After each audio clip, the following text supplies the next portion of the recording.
UKLO 1 year masters. No IELTS required up to 5 years visa. High visa success rate. అంటే ప్రతి ఒక్కరి లైఫ్లో కూడా గుడ్ ఉంటుంది, బ్యాడ్ ఉంటుంది. సో మనం నవ్వుతున్నాం అంటే అది మన ఇన్సైడ్ వేరే ఉంటుంది, బట్ జన ఆడియన్స్ ఉంటాం. మీ ఎంటైర్ లైఫ్లో సాడెస్ట్ మూమెంట్ ఇది తీసేస్తే బాగున్నా అనుకుంటే ఏం చెప్తారు? బేసికలీ సాడ్ మూమెంట్స్ అందరి లైఫ్లో ఉంటాయి కదా, కాకపోతే నేను అది ఫెయిల్యూర్స్ అన్నది ఒక రకమైన డిజెక్షన్ ఫేజ్లో వెళ్ళాను అనమాట. ఎప్పుడైతే నేను కొన్ని రియాలిటీ షోస్ తెలుగు చేసిన తర్వాత ఇంకా ఏదో మిస్ అవుతోంది, అది తెలియట్లేదు ఏంటి అని. అది అంటే నేను మామూలుగానే అందరిలాగే నేర్చుకుంటున్నాను, బట్ సంథింగ్ ఇస్ మిస్సింగ్, అదేంటో తెలియలేదు. సో అప్పుడు ఆ ఫేజ్లో మాత్రం ఐ బికేమ్ ఎక్స్ట్రీమ్లీ సీరియస్.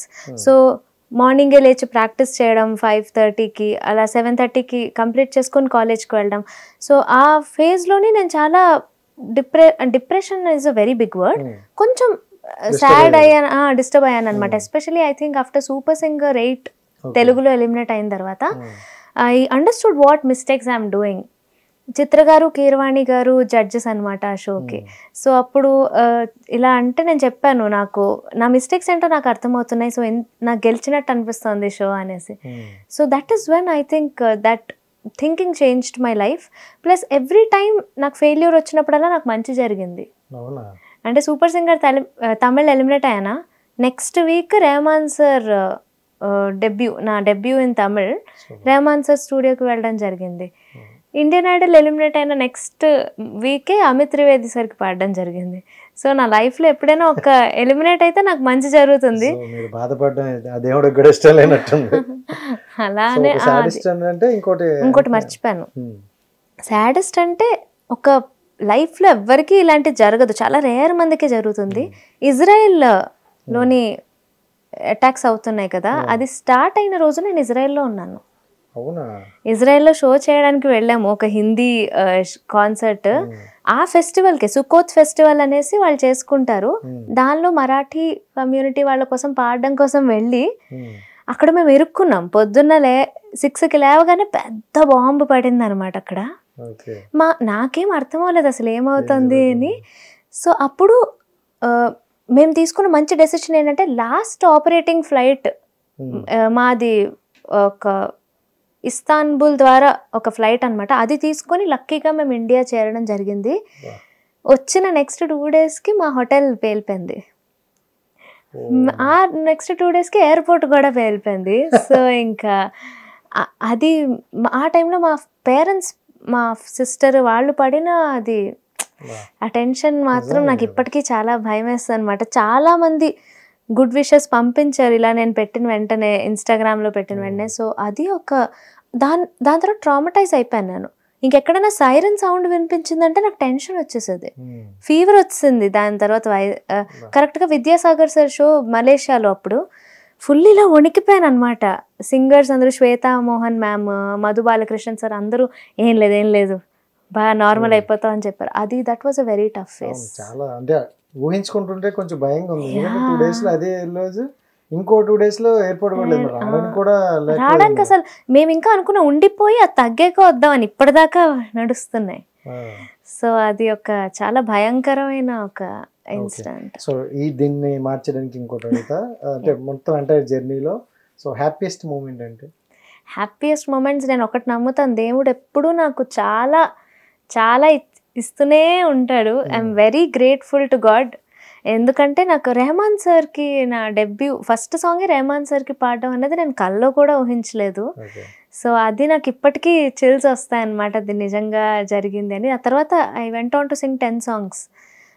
ఒక సాంగ్ చాలా అండర్ రేటెడ్, కోబ్రా మూవీలోని యాలో యదు సుందర అని ఒక పాట పాడాను రెహమాన్ సార్కి, తమిళ్ డబ్డ్ సాంగ్, కానీ చాలా చాలా బాగుంటుంది. సో అది పాడడం, తర్వాత అమిత్ త్రివేది సార్కి ఘోడే పే సవార్ సాంగ్ పాడడం, అండ్ అది సూపర్ హిట్ అవ్వడం. సో ఇవన్నీ చాలా బ్లెస్సింగ్స్. అది కాకుండా every time I get to sing నాకు చాలా ఒక సాడెస్ట్ మూమెంట్ అయితే 1-2 చెప్తారు కానీ హ్యాపీయెస్ట్ అయితే అన్నీ చెప్పవచ్చు. Yeah correct. సో ఇంకోటి ఏంటంటే, ఎక్కువగా ఇండియాలో ఇప్పుడు ఈ మధ్యన ఎక్కువ ఏం చూస్తానంటే కొరియన్ సిరీస్ చూస్తాను. సో అలాంటి కొరియన్ అండ్ ఇండియన్ కలిపి ఒక సాంగ్ వచ్చింది, చాలా బాగుంది. నేను ఎప్పుడు అంటే కొన్ని కొరియన్ చూస్తా, ఓకే సాంగ్స్ చాలా తక్కువ, 2 కాంబినేషన్ లో వచ్చింది అసలు. అదే ఎక్స్పెక్ట్ చేయలేదు అసలు. చాలా బాగుంది అది. మీకు ఎలా అది అప్రోచ్ అయింది, ఎలా సో వచ్చింది? ఇట్ ఇస్ అబ్సల్యూట్లీ త్రూ ఇన్స్టాగ్రామే.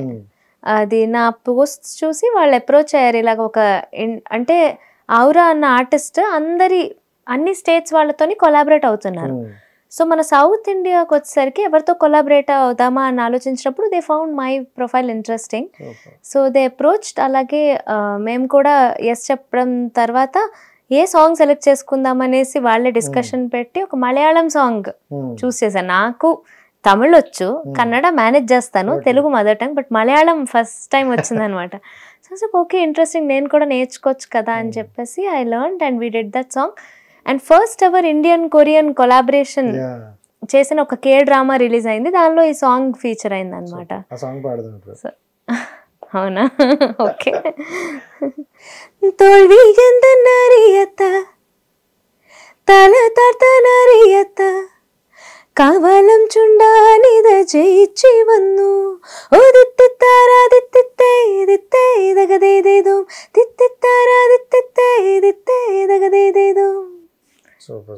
అది ఫుల్ సాంగ్ వినే వాళ్ళకి ఇంకా సూపర్ అనిపిస్తుంది. చాలా బాగుంటుంది. నాకైతే చాలా బాగా నచ్చింది అది. అంటే కొరియన్ సిరీస్ చూస్తాం, కొన్ని ఓకే అర్థం చేసుకోవడానికి ట్రై చేస్తూ ఉంటాం, దాంట్లో సాంగ్ మనకి కొరియన్ ఇండియన్ కాంబినేషన్ అయితే సూపర్. అండ్ ఇన్స్టాలో చూసుకుంటే మీకు 3 lakhs ఫాలోవర్స్ ఉన్నారు, సో మంచిగా రీచ్ ఉంది. అండ్ ఇన్స్టాలో చాలా మంది ప్రపోజల్ వస్తాయని విన్నాం, ఎన్ని వచ్చాయి?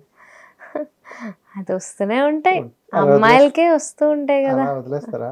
అంతే అండి. అంటే మీ కెరియర్ చూసుకుంటే ఎక్కడ అంత ప్రొఫెషనల్ గా ఉన్నారు తప్ప పర్సనల్ లైఫ్ ఎక్కడ నాకు చెప్పట్లేదు.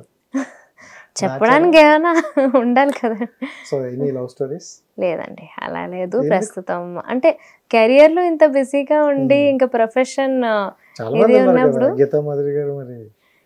అంటే హోప్ఫుల్లీ అది అయినప్పుడు అది అయిపోతుంది. ప్రస్తుతానికైతే I'm looking for I mean career లో ఇంకా ముందుకెళ్ళాలి అన్న ధ్యాసలో ఉన్నాం కాబట్టి దీనికి అంత టైం లేదు. సో మ్యారేజ్ చేసుకుంటే love marriage or arrange marriage? Arranged. Fix అయిపోయావా? ఇంకా మంచి అమ్మాయినండి, ఏమనుకున్నారు?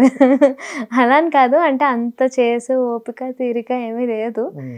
అండ్ అఫ్ కోర్స్ అరేంజ్డ్ అయినా కూడా మా పేరెంట్స్ చూపించిన తర్వాత ఓన్లీ ఇఫ్ గ్రోత్ ఇద్దరికి గ్రోత్ అయ్యేలా ఉంటేనే we're gonna take it forward. So arranged. చాలా మందిని చూస్తున్నావు, చాలా మందిని చూసుంటావు. సో ఇప్పుడున్న దాన్ని బట్టి వాట్ ఈజ్ లవ్ అంటే ఏం చెప్తావు?